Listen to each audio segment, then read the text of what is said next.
Bu da stüdyodaki misafirlerimiz de gitsin.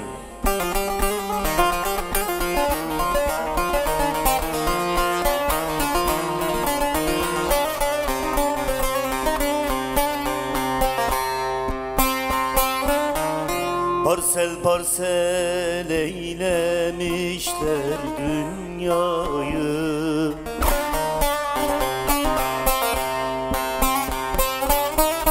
bir dikili taştan gayrı nem kaldı.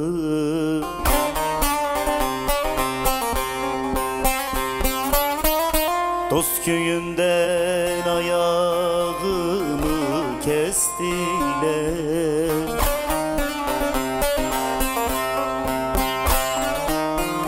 Bir akılsız baştan gayrı nem kaldı, nem kaldı, nem kaldı.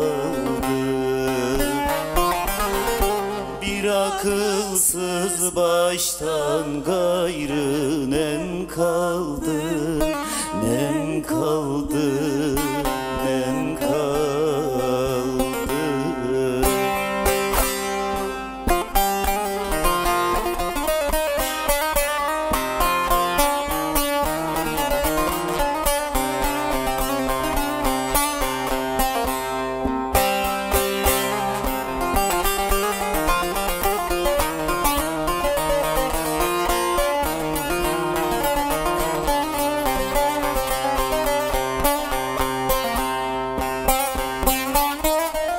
Padişah değilim çeksem otursam,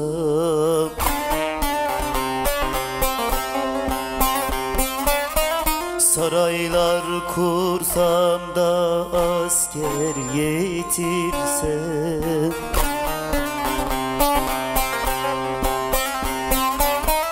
hediyem yoktur ki dosta götürsem.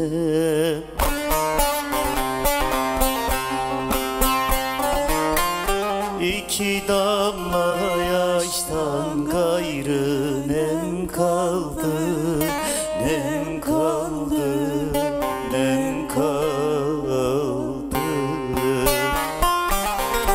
İki damla yaştan gayrı nem kaldı, nem kaldı, nem kaldı.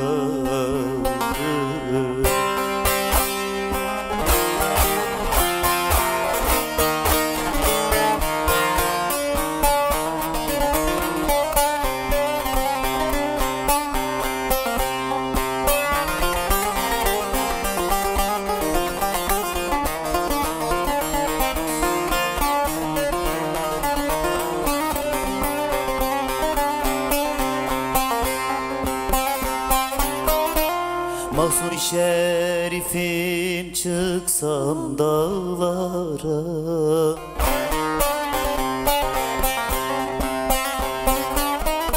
rast gelsem de avcı vurmuş marala.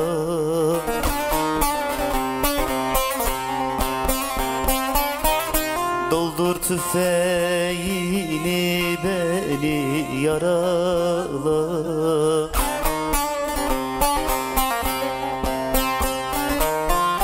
Bir yaralı düşten gayrı nem kaldı, nem kaldı, nem kaldı. Bir yaralı düşten gayrı nem kaldı, nem kaldı, nem kaldı. Çok teşekkür ederim. Çok güzel. Zevkli demek. Çok güzel bir düet yaptınız. Mahsuni Baba'dan ne güzel. Onu rahmetle anıyoruz. Onu rahmetle anıyoruz. Aynen tabii ki. Saygıyla sevgiyle anıyoruz kendisini.